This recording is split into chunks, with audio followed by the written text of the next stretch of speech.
Welcome back, dear students. Welcome to the third episode of Law Ka Audio Nama with me, CA Preeti Agarwal. In this episode, we shall discuss the essential elements of consideration. Both theory as well as case based questions can be asked on this concept. We shall also discuss one very interesting and important concept of stranger to contract and stranger to consideration and the difference between them. So, without wasting any time, let's get started. You are listening to Law Ka Audionama by CA Preeti Agarwal, simplifying law. Well, hello, my dear students. Welcome to another episode of Law Ka Audio Nama with me, CA Preeti Agarwal. We are discussing each and every provision so that you are able to recall my concept book as it is in the exam. We started by discussing all the essential elements of a valid contract. Then we discussed one essential element in detail, offer and acceptance. It is time to continue discussing each element in detail. In today's episode, I am going to discuss what is consideration and what are the essential elements of consideration. In my next episode, I will discuss the concept of stranger to contract, exceptions to stranger, and also section 25, that is agreements valid without consideration. So let's get started. Now, consideration means something in return. No consideration, no contract. See, if you're not going to get anything in return, law says, why even bother filing a case? Like, for what will you file a case? If you were not going to receive anything in return, then there's no use of filing the case. So, consideration must be present in every contract of sale. No consideration, no contract. Consideration is discussed in this Latin phrase, which says an agreement without consideration is void. There is also one more Latin phrase which I would encourage you to write, and that is nudum pactum. The literal translation comes to naked promise, which means agreement without consideration. Naked promise means an agreement without consideration. So this is also void, because for what will we file a case? If I was not going to receive anything in return, for what will I file a case? So in this introduction, what is important for us? What if this is asked in the exam? What should we write? That consideration means something in return. Agreement without consideration is void. The definition of consideration is also very interesting. Consideration is defined under section 2, clause D. I had mentioned earlier, D means dena lena. It is like you give something and you get something in return. So when you give consideration, you get consideration in return. So section 2, clause D, dena lena. Okay, so section 2 clause D defines consideration. Yes, you need to learn the definition of consideration, because if a question is asked on essential elements of consideration, then you will have to start your answer by writing the definition. And yes, this chapter, please note students, this chapter is one very favorite chapter of the institute for asking theory questions. So maximum theory questions are asked from this chapter, and also the chapter on contingent contract and quasi contract. So yes, this is very important, very, very important for theory question, but you cannot deny that they can also ask you case-based question. But yes, theory questions are generally asked, or they may ask a case-based question. Okay, so please note students that you need to be very careful while studying this chapter. You have to learn everything as it is. Section 2 clause D defines consideration as when at the desire of the promisor, the promisee or any other person has done or abstained from doing, does or abstains from doing, or promises to do or abstain from doing something, then such act or abstinence or promise is called consideration. I have highlighted the breaks for you. So when at the desire of the promiser, because consideration must move at the desire, at the request of the promiser, anything done voluntarily is not valid consideration. When at the desire of the promiser, the promisee or any other person, the consideration must move at the desire of the promiser, but it can be done either by the promisee or any other person. So consideration can be given by either promisee or any other person. So if at the desire of the promiser, the promisee or any other person, he either has done or abstained from doing, this talks about something done in the past, or he does or abstains from doing, this talks about something which is done in the present, or he promises to do or abstain from doing, this talks about something done in the future, then such act or abstinence means not to do something, this is the negative aspect of consideration. Okay, so consideration includes to do an act or to abstain from doing. Abstain means not to do something. Okay, abstain means not to do something. So when he does or abstains from doing something, okay, this is the negative aspect of consideration, then that act or abstinence is called consideration. Let us learn the definition, students. Let us go through it 2 or 3 times. Section 2, clause D defines consideration as when at the desire of the promiser, promisee or any other person has done or abstains from doing, does or abstains from doing anything, promises to do or abstain from doing anything, then such act or abstinence or promise is called consideration. Again, Section 2, clause D defines consideration as when at the desire of the promiser, the promisee or any other person has done or abstains from doing, does or abstains from doing, or promises to do or abstain from doing anything, then such act or abstinence or promise is called consideration. Now close your eyes and read out, try to recall and say it, okay? Close your eyes now.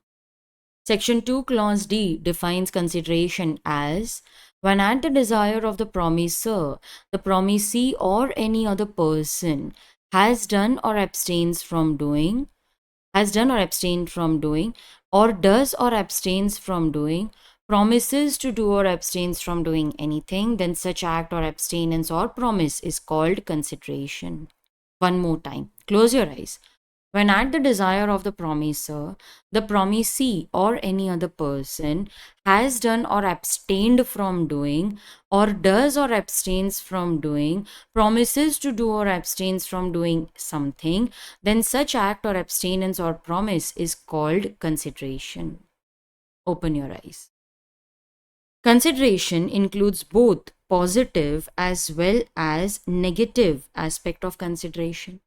Positive means to do something, and negative means to abstain from doing something. Now, X promises to sell his house to Y for rupees 50 lakh. This is to do something. So, X is going to sell the house to Y. Y is going to pay 50 lakhs. What is the consideration for Y? Y is getting the house. So, house is the consideration.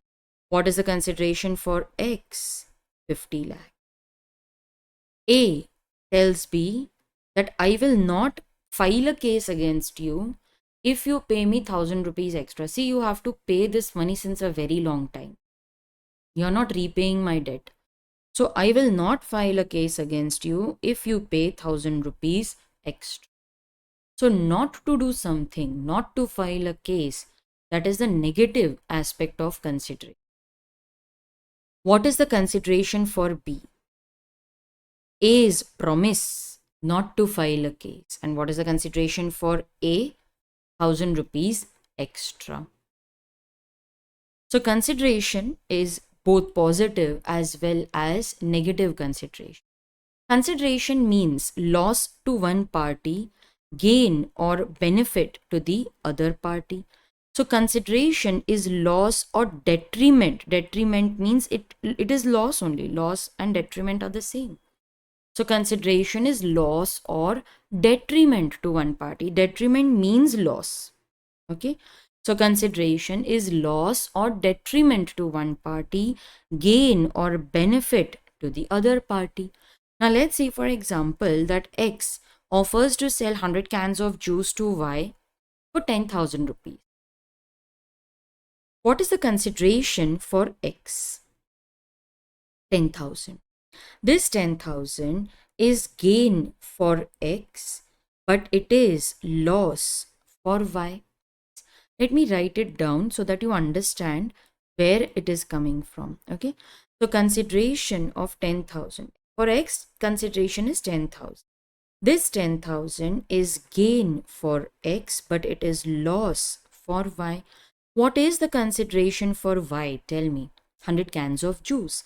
These cans of juice are gain for X and loss for, gain for Y, but loss for X. So consideration is gain to one party, loss to the other party.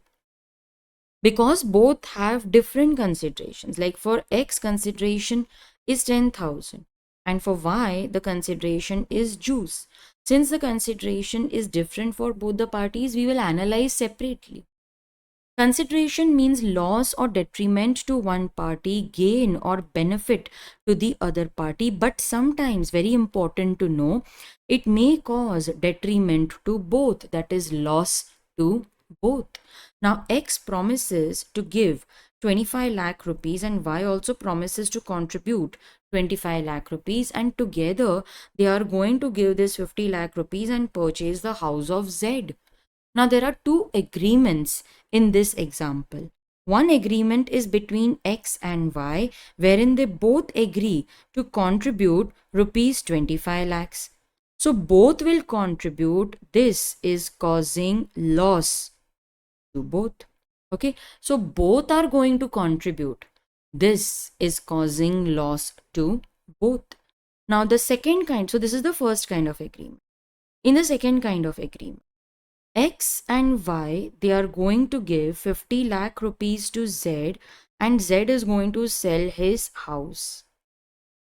So over here, there is consideration for both the parties. Okay. So for X and Y, it is house. This house is gain for X and Y, but it is loss for Z. What is the consideration for Z? It is 50 lakh rupees. This 50 lakh is gain for Z, but it is loss for X and Y.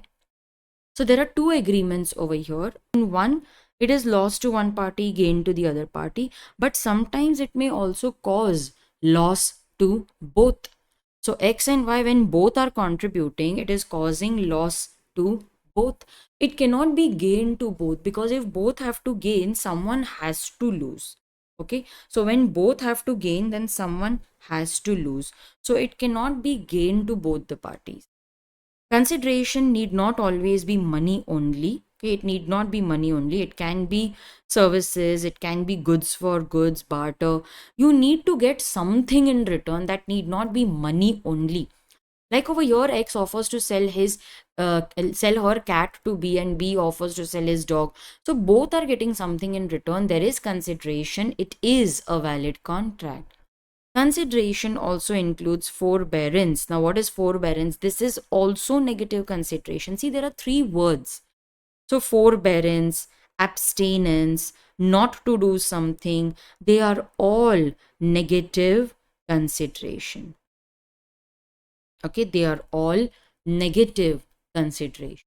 So it includes forbearance, it includes abstinence, it includes not to do something. They all mean the same.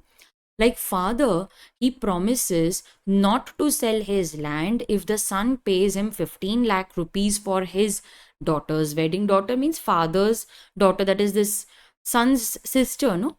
So father wanted to sell his land to arrange for money. Son says, Dad, don't sell the land. I will give you 15 lakh rupees. So father agrees not to sell the land if his son gives 15 lakh rupees. Not to do something. This is negative aspect of consideration. Now, what is the consideration for the son? Father's promise not to sell the land. Yes, father's promise not to sell the land is enough consideration for the son. And what is the consideration for the father? 15 lakh rupees. So there is consideration for both the parties. It is a valid contract. Let us now go through the essential elements of valid consideration. This can be asked as a theory question. It will be of weightage 6 to 7 marks.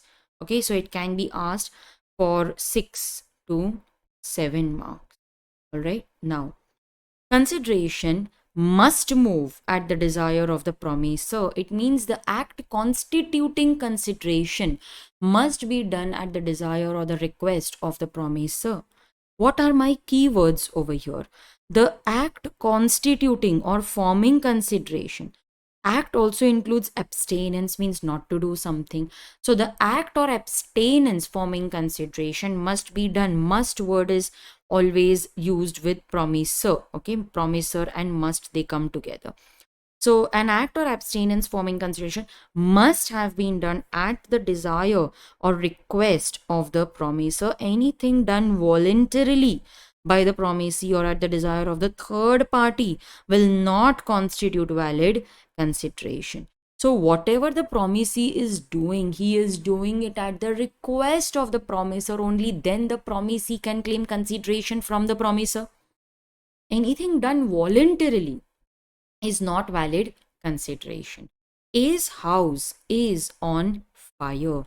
B, who is his neighbor, helps him to extinguish the fire. Can B claim remuneration if he acts voluntarily? No, A didn't call him, so why should he pay? What if B acts at the request of A? Yes, B, the promisee, okay? B, the promisee, has acted at the request of the promisor. Now, can he claim consideration? Yes. What if he acts at the request of C, some third party? Then B cannot claim remuneration because he has not acted at A's request. Here there is a case law, Durga Prasad versus Baldev. A collector had requested D, a zamindar, Durga Prasad, to construct a marketplace. He said that I don't like people sitting and selling goods on the road. Why don't you construct a proper marketplace? So D built a marketplace at his own expense just to please the collector. So instead of taking contributions from all, he built the marketplace at his own expense. Baldev and many others occupied shops in the market. They promised to pay a commission on the articles sold through their shops. But later on, they said, why should we pay? We didn't ask you to construct the marketplace. So they failed to pay that money, and D filed a case. Now you have to decide whether Baldev is liable and all the others are liable to pay commission on the article sold. See, they had promised. We cannot deny that. Are they liable? Now, law says that Durga Prasad, if you want to recover money from Baldev, you should have acted at the request of Baldev. Yes, the consideration must move at the desire of the promiser. But Baldev and the others had not requested you to construct the marketplace. You did that on your own just to please the collector. So, since the consideration is not moving at the desire of the shopkeepers, the promiser, the Durga Prasad, that is the Zamindar, he cannot claim any commission or remuneration. What are the keywords? The act constituting consideration must be done at the desire or the request of the promiser. Any act done voluntarily or at the request of the third party, at the desire of the third party, is not valid consideration. Then, consideration, yes, we studied, must move at the desire of the promiser, but it may be given either by the promisee or any other person. So, what are my keywords? Although it is necessary that consideration must move at the desire of the promiser, it may be supplied, it may be given either by the promisee or any other person. Now, A has to pay 5,000 rupees to B. and he has to recover 5,000 rupees from C. So, what will be the best course of action? That C should pay money to B. Now, it doesn't matter whether B receives money from A or from C, he is concerned with money. So, consideration may move from the promisee or any other person. When you're just concerned with receiving money, then it doesn't matter no who gives it to you. So long as there is consideration, it is immaterial who furnishes it. This is important for us. There is one very interesting case law, Chinnaya versus Ramaya, and this is very important for case-based question.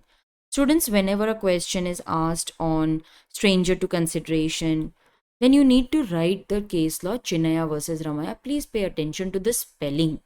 Okay. Now, A, an old lady by a gift deed transferred property in the name of daughter R. Ramaya. So she signed a gift deed and transferred property in the name of daughter R.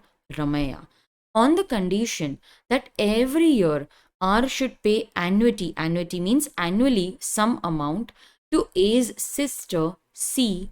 Chinnaya. So R on the same day executed a deed in writing promising to pay that amount to C. But later she refused to pay, saying that I am giving her consideration. So there is consideration for C, but I am not receiving anything in return. There is no consideration for me. So why should I pay? It's not a valid contract. So C got angry and she filed a case. You have to decide who will win the case. Is C entitled to recover the amount from R? Is R obligated to pay? Answer is yes. Now, in this case, law says that consideration must move at the desire of the promisor, but it may be given either by the promisee or any other person. So, we need to first identify the promisor and promisee. So, in this, can you identify the promisor and the promisee? Very good. R is the promisor and C is the promisee. Consideration must move at the desire of the promisor. So R is herself writing a deed promising to pay. So consideration is moving at the desire of the promisor. However, that consideration may actually be given by the promisee or any other person. So R, you may have not received consideration from C, but you have received the property from A. So it doesn't matter whether you receive consideration from C or from A. There is consideration for you. It is a valid contract. Now over here, students, there is one more concept of stranger.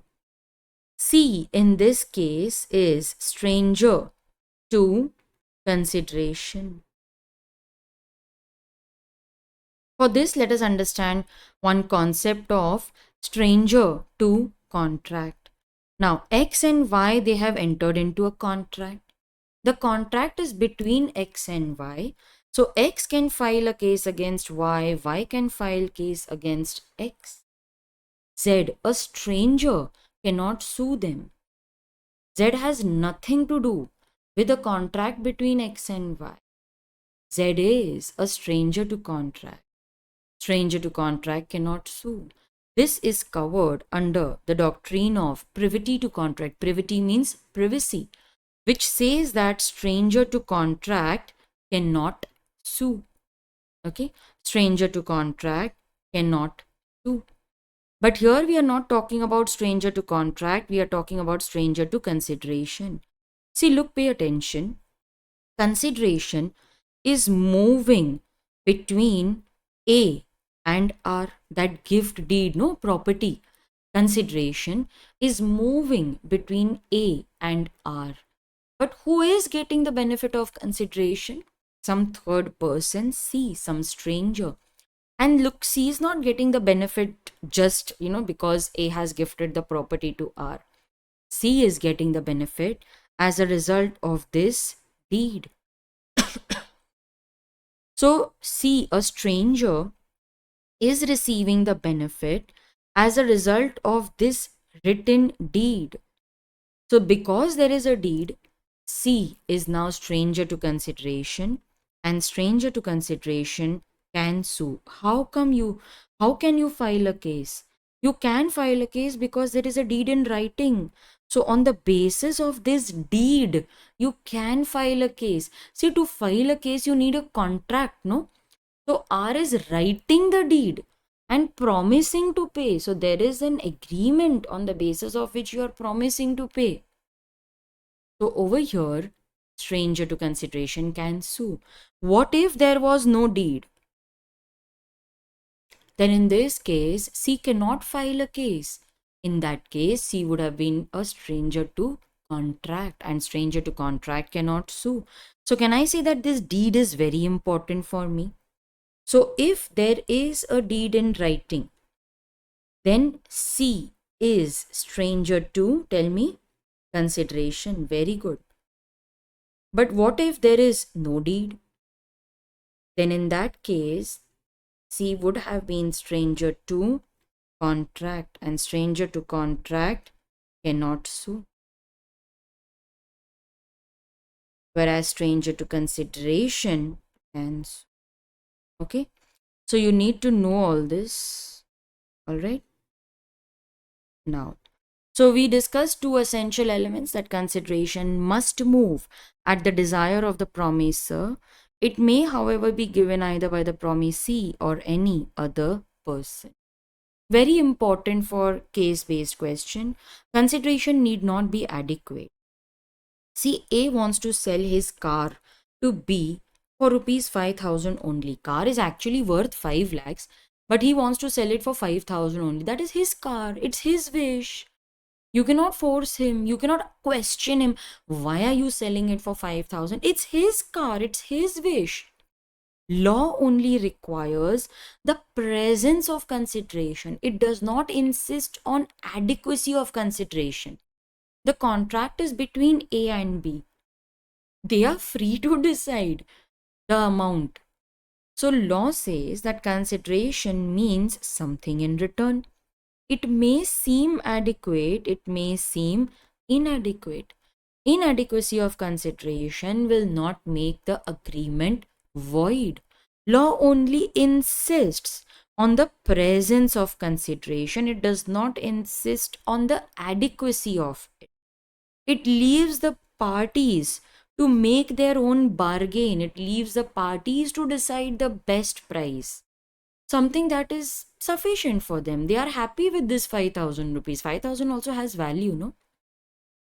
Students, you need to learn all this. I have already highlighted the keywords, but you may have realized that everything is highlighted because you have to learn this as it is. Okay, wherever we write the word learn, it means that you have to learn this as it is, because it is very frequently asked as a case-based question. Let's go through the provisions once again. Consideration means something in return. It may seem adequate, it may seem inadequate. Inadequacy of consideration will not make the agreement void. Law only insists on the presence of consideration and not the adequacy of it. It leaves people free to make their own bargain. Now do one thing, close your eyes and listen to this. Consideration means something in return which may seem adequate or inadequate. Inadequacy of consideration will not make the agreement void. Law only insists on the presence of consideration and not the adequacy of it. It leaves the people free to make their own bargain. Open your eyes. Now, law says that we are not concerned with consideration. We only want the presence. It may seem adequate, it may seem inadequate. However, inadequacy of consideration will be taken into account to determine whether the consent was free or not. So it doesn't mean that we never take into consideration the inadequacy. Inadequacy will be taken into consideration just to determine whether the consent of the promisor was given freely or not. So so over here, X has used coercion and taken the flat of Y for 5,000 rupees. Now, in this case, the flat was worth 50 lakhs, but Y was forced into selling the flat for only 5,000. So here, contract is voidable at the option of Y. Yes, contract is voidable at the option of Y. He has two options: keep quiet, treat the contract as valid, or he can cancel the contract. He went to the court to cancel the contract. He says, Judge, I was forced to sell my house. Coercion was used. Judge says, prove it. Judge, will I sell my flat worth 50 lakhs only for 5,000? I was forced to do so. That time, inadequacy of consideration can be used as a piece of evidence to show that the consent was not free consent. Okay, so over here you can use inadequacy as a piece of evidence to show that consent was not free consent.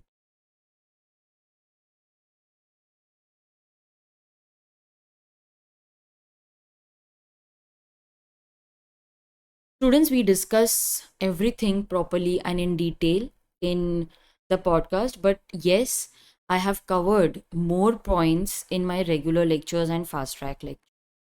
So feel free to enroll. And yes, regular lectures have question answer discussion, more charts, and everything is explained in detail. You will not have any doubts after going through those lectures. Next, we have that the consideration must be real and not illusory. Illusory means it must not be imaginary. Consideration must be real and it must be of some value in the eyes of law.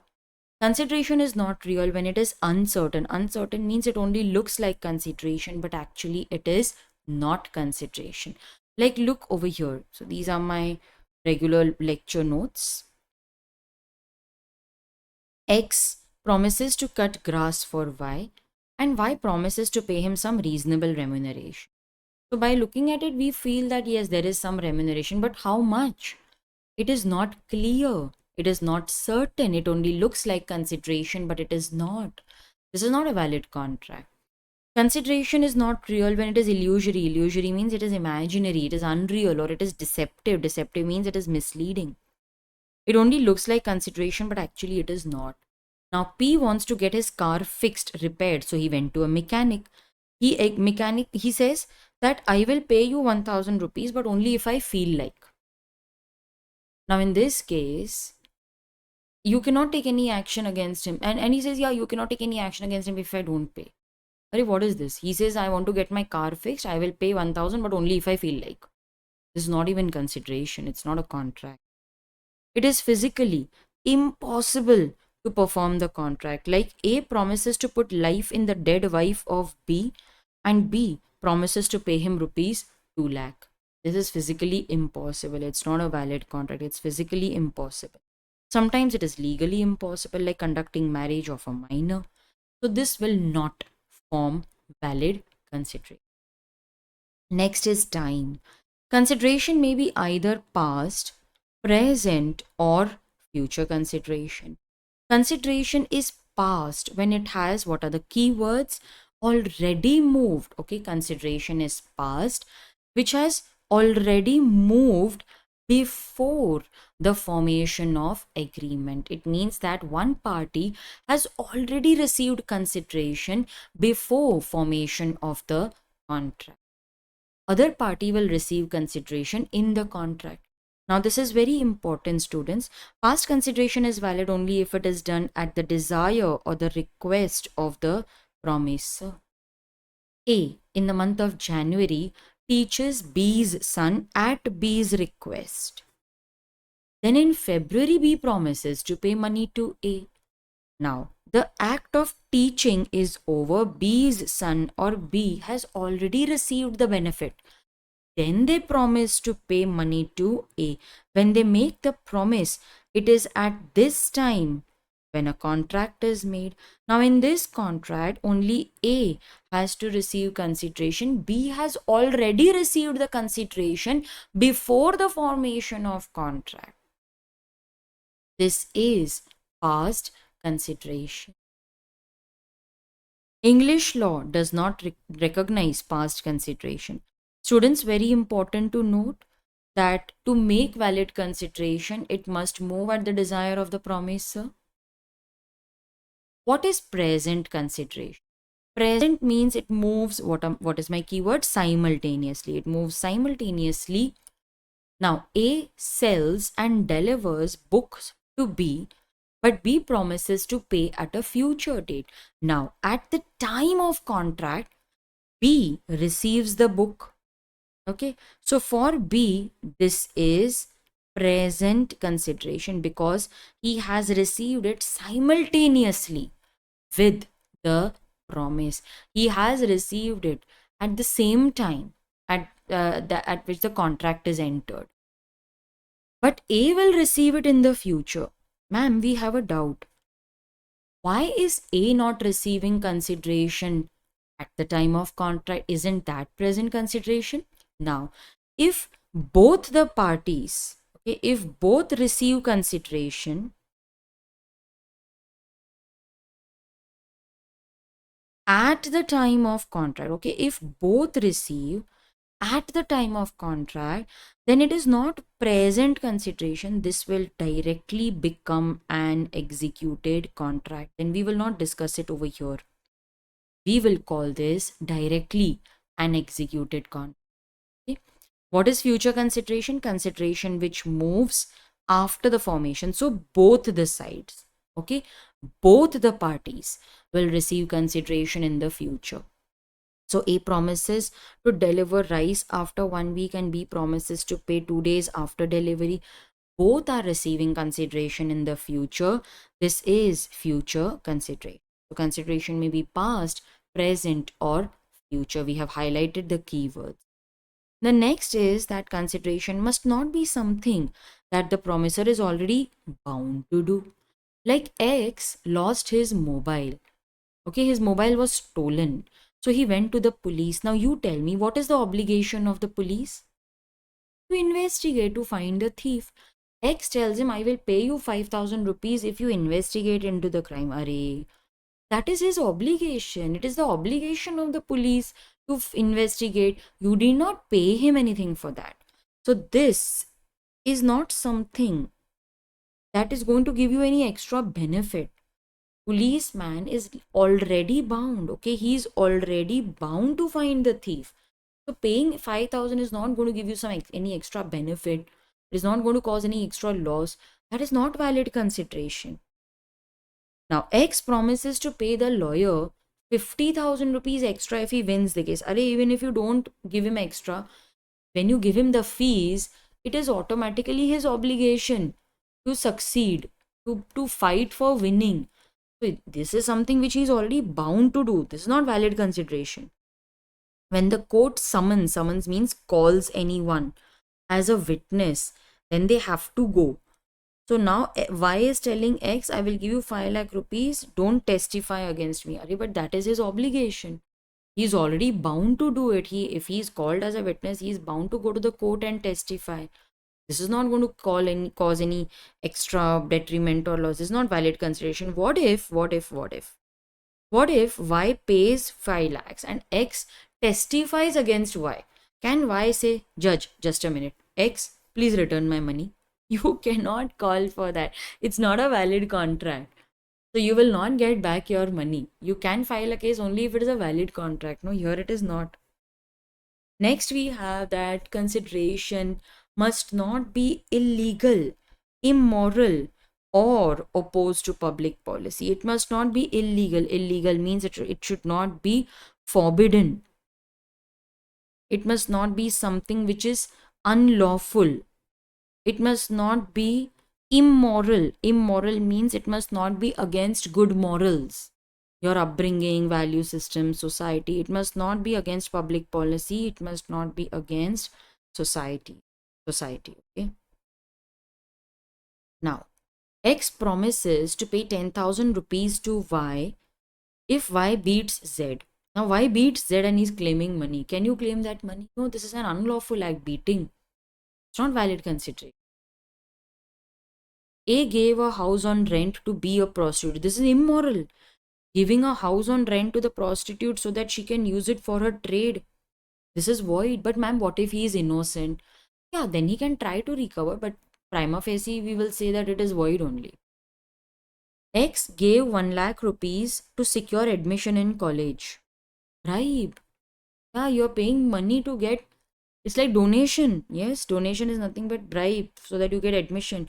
See, the logic remains that the deserving candidate will be left out and the one who is ready to pay money will get admission. This agreement is void. It is opposed to public policy. The consideration is against the society. It is void. So, students, what are the essential elements of consideration? The first essential element is that consideration must move at the desire of the promiser. Second, it may be given either by the promisee or any other person. Third is consideration need not be adequate. Consideration must be real and not illusory or imaginary. Consideration is not real when it is uncertain, when it only looks like consideration, it is illusory, it is physically or legally impossible. Time consideration may be either past, present, or future. Consideration must not be something that the promiser is already bound to do, and it must not be illegal, immoral, or opposed to public. So, students, these were the essential elements of consideration. I hope you are able to recall. Next, in my next episode, I will discuss the concept of stranger to contract exceptions and one very important section, section 25, validity of agreements without consideration. I hope you are enjoying these audio lectures because they will help you to revise and learn and also recall the provisions in the exam. Students, if you're enjoying these lectures, then do consider my regular batch or the fast track lectures. If you have your friends who are struggling with law, then I'm sure that these lectures and other lectures will help them to clear law in the first attempt. So do refer my lectures to your friends. Ask them to visit my website capreetyagarwal.com.